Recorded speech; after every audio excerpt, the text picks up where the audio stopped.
care for patients nearing end of life, and support for their families. A not-for-profit community hospice. HOV.org. I'm David Goldstein, owner of Biltmore Loan and Jewelry. We buy or loan on upscale assets. We have over 30 years of experience in determining values of automobiles, jewelry, art, collectibles, and antiques. For more information and appointments, biltmoreloan.com. From the Cronkite Studios in downtown Phoenix, this is Cronkite News. The State Board of Education is making changes to the way schools are graded, but those A to F ratings are being debated. Also tonight, hiring hurry. A Valley Police Department is in desperate need of new recruits. We'll show you how they're planning to fill their ranks. And can a new health app change your behavior to protect you from skin cancer? One Valley middle schooler takes a big idea to the nation's capital. Cronkite News starts now. Good evening and welcome to Cronkite News on Arizona PBS. I'm Sydney Eisenberg. And I'm Victoria Mendoza. Thank you for joining us. Changes could soon be coming to the letter grade system for Arizona schools. The State Board of Education discussed those potential changes today. Cronkite News reporter Nicole Gutierrez was at the meeting and brings us the details. The State Board of Education spent more than a year creating the accountability system. And before a packed meeting room, teachers, principals, and even superintendents from charter and public schools across the state voiced how the system is failing their school. We have received phone calls and feedback from our community asking what happened. Our school was a letter A school and now listed as NR, and so people are wondering if our school has failed somehow. Judith Yee, head teacher of Montessori Schoolhouse of Tucson Charter School, came to be an advocate and provide feedback to the board on how the new A through F letter grading is affecting her school. Her school's NR stands for not rated, which could keep it from an $18,000 performance award. That a one-size-fits-all formula to equalize things can negatively affect small, high-performing schools like ours. Of the A to F letter grade system, growth accounts for 50% of the total grade. The new grading system puts an emphasis on test score improvement over time, but Yee and others argue that hurts already high-performing schools. Our students cannot show growth points because they are already high-achieving students. In fact, we have several students who score 100% on the test, and therefore it's mathematically impossible for them to earn growth points for improvement. So what that means is that our school like ours, who is top in the county, I believe 6th in the state, is not only not rated, but if we were to be rated, we may not get the letter A, even though we have a 90.5% passing rate, which is completely absurd. Yee's school received a notification from the Department of Education saying that their school may not qualify for the performance award this year because they were not assigned a letter grade due to low enrollment. We did not meet the new N count, which was changed to 20 students per grading grade. We have a mixed age classroom of 3rd through 5th grade where we logistically cannot carry 20 students in each of the 3rd, 4th, and 5th grade. Board President Tim Carter thanked Yee for her comment and said that the board would address her concern at the December meeting. For a school that has just a little over 100 students, you can imagine our budget is very small, and $18,000 can be a significant amount for our school. It makes a big difference in the way that we plan the logistics of our school. The Board of Education is scheduled to meet again in December and discuss further potential actions with the A through F scale. In the Broadcast Center, Nicole Gutierrez, Cronkite News. The Phoenix Police Department is looking to hire 400 new officers this year. Cronkite News reporter Bridget Dowd tells us how the department is trying to diversify its employees. All units of the Phoenix Police Department were represented at a career fair on Friday, ranging from violent crimes to canine. We find bad guys and we find drugs. Lisa Fisher and her dog Jax are a part of that unit. Fisher says she thinks it's important for all types of people to be well represented in law enforcement. I would encourage anybody who's interested in this, regardless of their gender or ethnicity, to be interested in this. Certainly, the population is comprised of many different groups of people, and it's important that, everybody feels that if they want to do this, that they can do it, and certainly that's been my experience. Interested applicants even had the opportunity to take the written exam to become an officer on Friday. After passing the written portion, applicants are required to complete a physical agility test. Valley resident Kimberly Mendez says at first she wanted to work in forensics, but now thinks she's ready to work in the field. I looked into their website to see what the requirements were, so I got the running and the sit-ups. I'm still working on the push-up part, but I think I would be able to do it. Phoenix PD pulled out all the stops today to give applicants an idea of what it would be like to have a career in law enforcement, including landing this A-Star helicopter right outside the Phoenix Convention Center. The helicopter wasn't the only police vehicle on site. Officers also showed off a 1950s Ford, one of their first police cars, and an RV they used for handling crimes against children. In Phoenix, Bridget Dowd, Cronkite News. In addition to officer positions, Phoenix PD is opening up 80 communications positions. That includes 911 operators and dispatch workers. For more information about these and other law enforcement careers, visit cronkitenews.azpbs.org. A North Phoenix high school is mourning the death of a student athlete.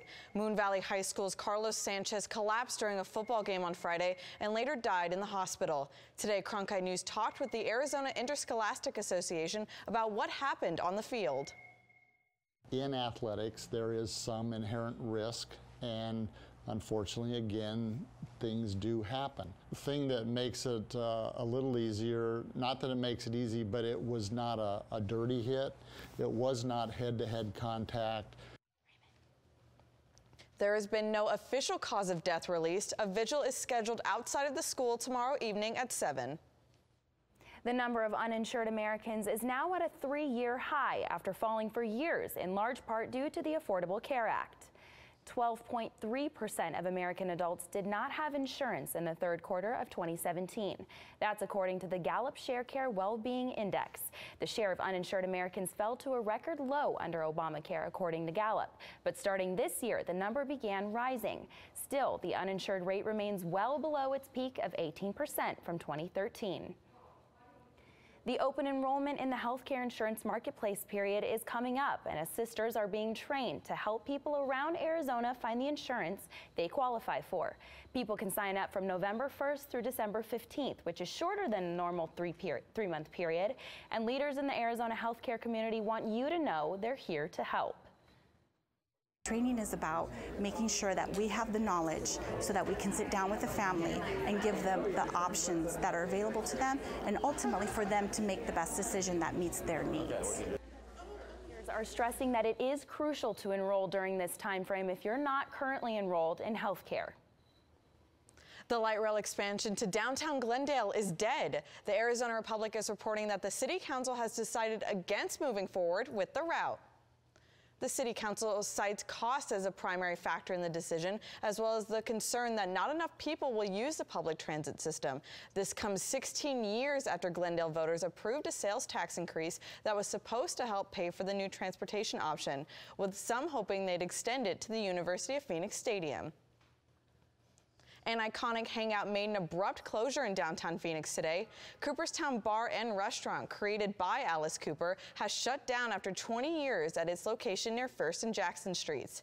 A printed note to patrons thanked them for their loyalty, and the Cooperstown social media channels were also taken offline. After a tough start to the season, the Phoenix Suns are now searching for a new coach. Coming up on Cronkite News, the team is looking for a fresh start after firing Earl Watson.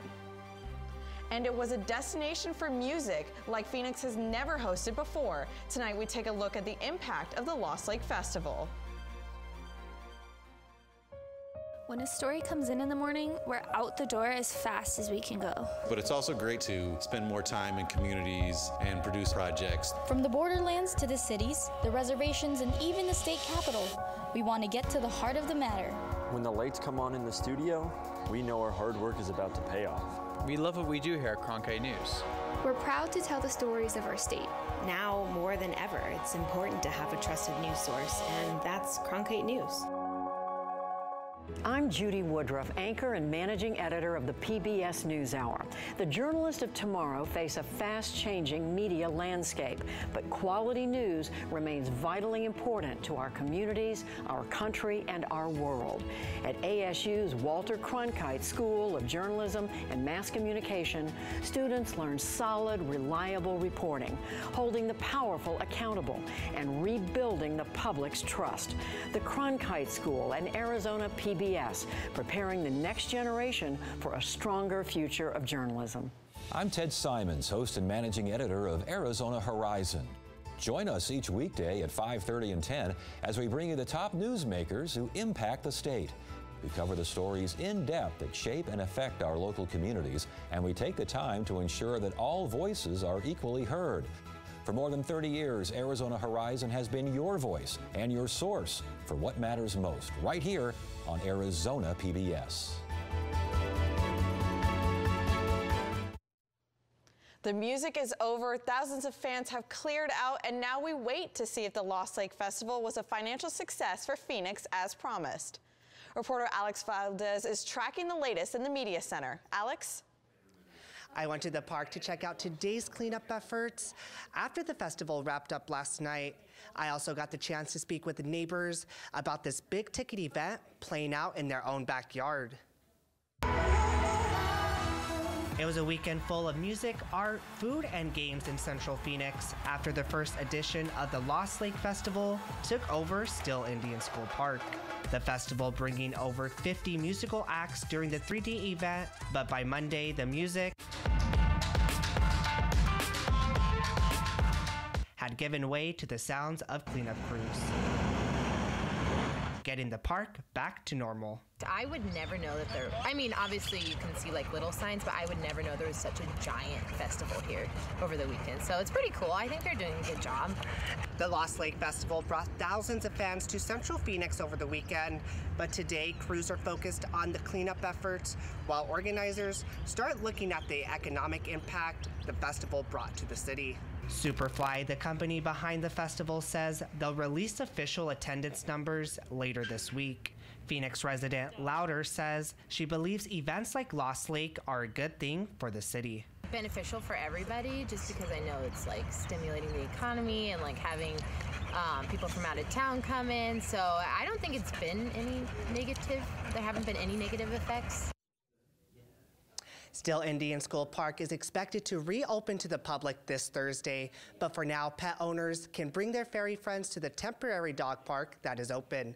In the Media Center, Alex Valdez, Cronkite News. Lost Lake officials say that one of the goals of the festival was to bring attention to local businesses, including restaurants, breweries, and artists. A recent study conducted by Americans for the Arts states that the arts and culture scene in Phoenix contributed more than $400 million to the economy in 2015. 9 local artists participated with intent to create an eclectic and diverse lineup. Lisa Von Hoffner was one of them. She says that the festival exposure could help her earn more gigs and commission in the future, but that art is not only important for just its economic value. I think it can just really shape society. I think it helps you think differently. I think if you can work your brain that way, you can like problem solve, and I think it can help in a lot of ways. Von Hoffner says that her piece and pieces done by other artists will be displayed at next year's Lost Lake Festival. The Arizona Cardinals may have suffered one of its worst losses yesterday, including the major injury to quarterback Carson Palmer. But Governor Doug Ducey says the team's trip to London was a win overall as a business trip. Ducey told media in the UK that they spent a lot of time talking with international business leaders across the pond, and that could translate into more overseas investment in Arizona. Now it has been a rocky few days for the Phoenix Suns. They lost their first 3 games by a total of 92 points, including the worst opening night loss in NBA history. And yesterday, the team parted ways with head coach Earl Watson. As Cronkite News reporter Sky Merida explains, the team hopes interim coach Jay Triano can steady the ship. This isn't Jay Triano's first rodeo as a leading man for a basketball team. Among his many coaching stops, the Suns' interim head coach guided the Toronto Raptors for 3 seasons. and he is currently the head coach of the Canadian men's national basketball team. I think he's got a great offensive mind. I think he really sees the game well. I think he's all about basketball. Triano is no stranger to coaching young players, as he helped mentor a young DeMar DeRozan while he was coaching the Toronto Raptors, and a young Damian Lillard when he was the assistant coach for the Portland Trail Blazers. And he believes that the Suns' young talent has great potential as well. You know, I think they're younger, but the talent level is extremely high, and our job is to teach them the game. As the team prepares for life with a new head coach, guard Devin Booker prepares to take on even more of a leadership role.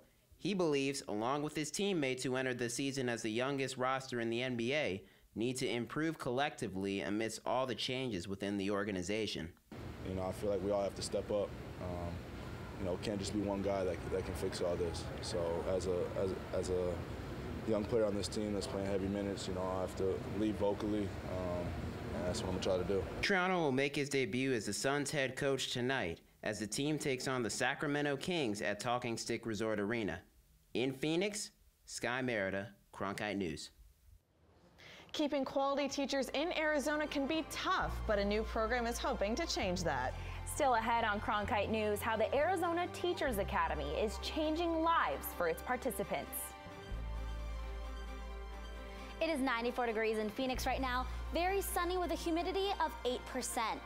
Now stay tuned after this and we'll talk about just how much cooler this week is going to get. What are you doing? Possibilities. Your day is filled with them. Reach up, energy in the fingertips, collapse. TV, play Downton Abbey. And PBS helps everyone discover theirs.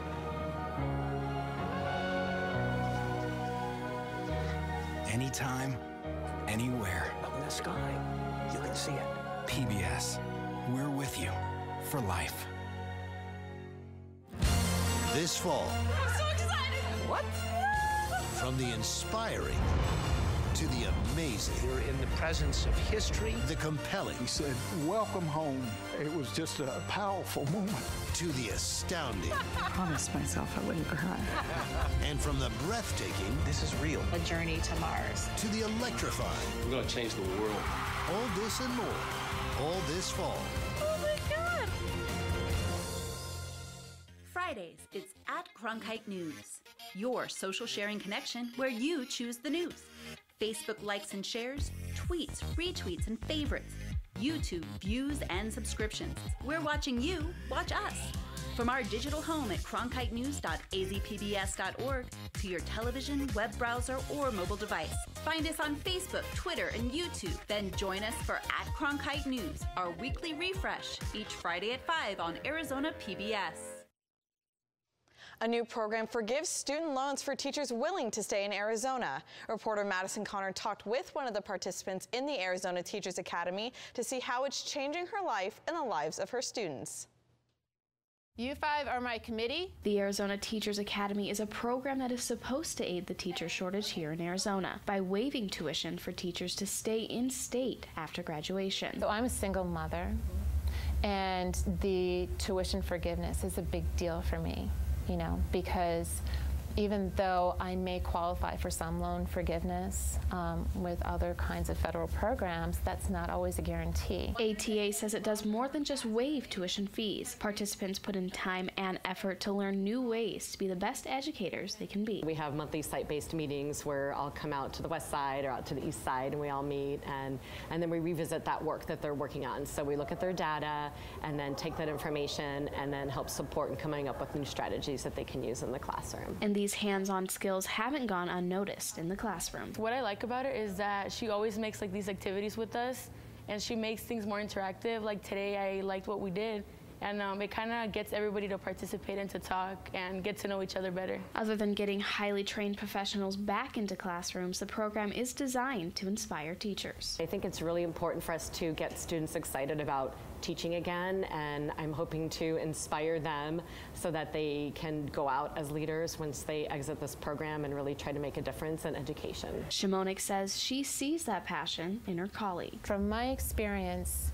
subbing in a wide range of schools, and the faculty that I've worked with, that they really care about what they're doing. In Phoenix, Madison Connor, Cronkite News. There are 200 participants in AT8, but the goal is to expand the scholarships to 730 students in 5 years. Good news for Arizona's bighorn sheep. The Arizona Game and Fish Department says their population is growing after being reintroduced into the Santa Catalina Mountains 4 years ago.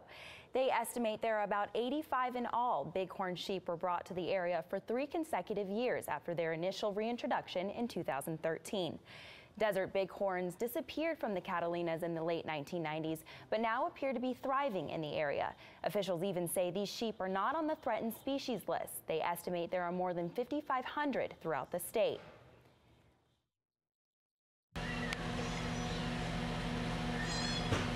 The Arizona Humane Society has been overwhelmed by kittens in need. Their ICU has a capacity for 60 kittens at a time, but currently is caring for about 80. From the time newborn kittens arrive until they qualify for adoption, it costs the Humane Society over $1,100 per kitten. Their website says it costs $200,000 a year for staffing, medical, and food supplies. And because kittens need so much care, the kidnapping campaign has been started, urging people to avoid taking litters of kittens from where they're found, just in case the mother cat has just stepped away. It's almost November, but it definitely doesn't feel like it. Christiana Fadul is here with a look at our full forecast. Christiana, is there any relief in sight? There is, you guys, but it is still a few days away. So right now in Phoenix, it is a nice and warm 94 degrees, very sunny outside. Now let's take a look at the entirety of the state right now. So what we are used to seeing is the colder temperatures up north, of course, in the 80s and 70s. And then as we get down to the central and lower parts of the state, we are seeing those warmer temperatures in the 90s. So right now in Yuma, it is 97 degrees, quite warm, about the same temp it is here in Phoenix. And then up in the north in Flagstaff and Show Low, it is a nice and cool 70 degrees. Now moving in closer to home, here in Phoenix, again, quite warm, and so are the surrounding states. So in Whitman, we're seeing 94 degrees, and then in Maricopa, 91.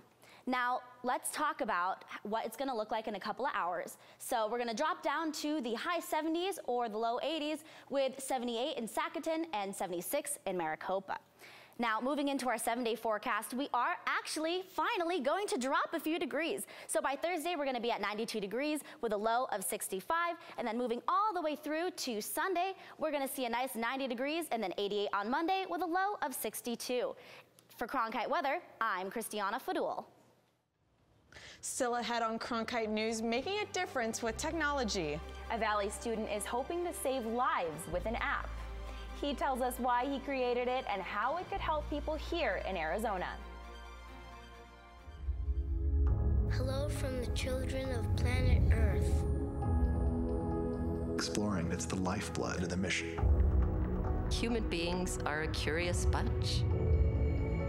What are we going to see when we get really close? Just because an idea is crazy, it's not necessarily wrong. We were on our way. You don't get anywhere until you've tested the limits. That carries an intensity you can't imagine. You could hear people just, whoa. Oh my God, absolutely spectacular. It's a rush. We ask a lot of our heroes. We are at a remarkable moment. We're going farther than any exploration ever has.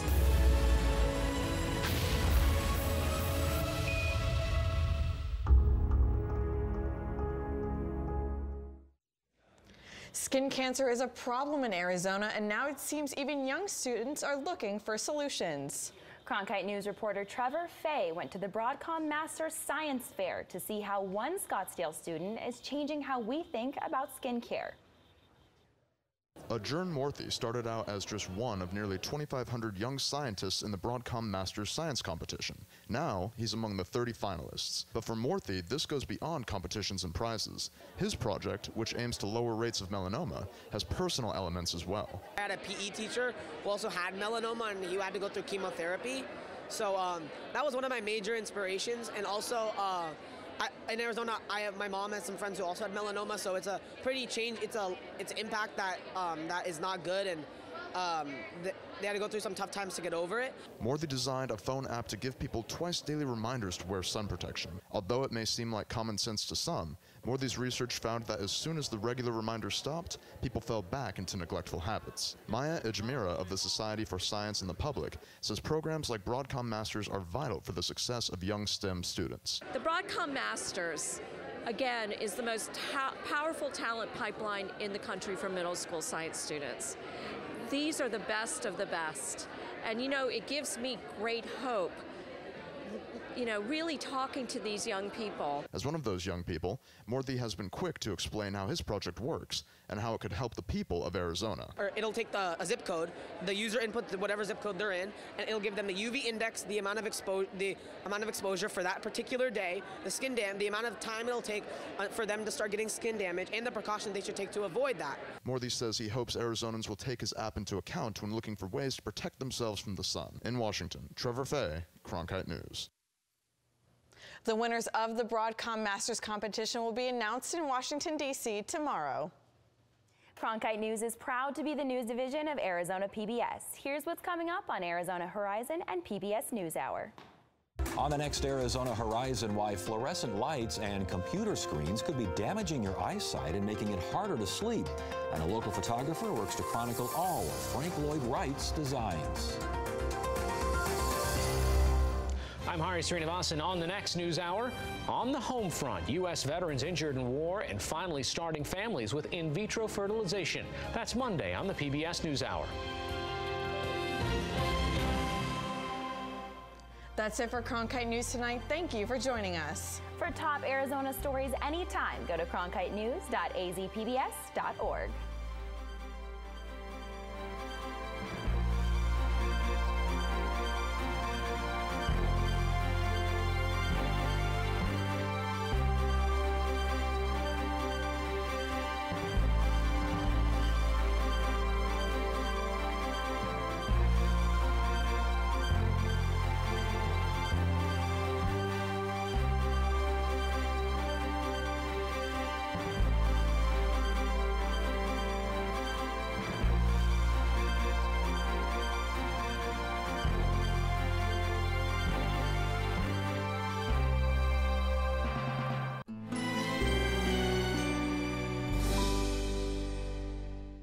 They are the last remaining non-royal dukes and duchesses in England. How should one address you? Your Grace. Some of them were born to it. How many servants were there? 36, I think. Others have had it thrust upon them. All of this is done for me, but I haven't done anything to deserve it. Meet the extraordinary people. It's very important that you have a boy. In theory, we could gather the men and go to war if we wanted to. Who are the last dukes. Tonight at 9 on Arizona PBS. Explore new ideas and new worlds here on Arizona PBS, a community service of Arizona State University.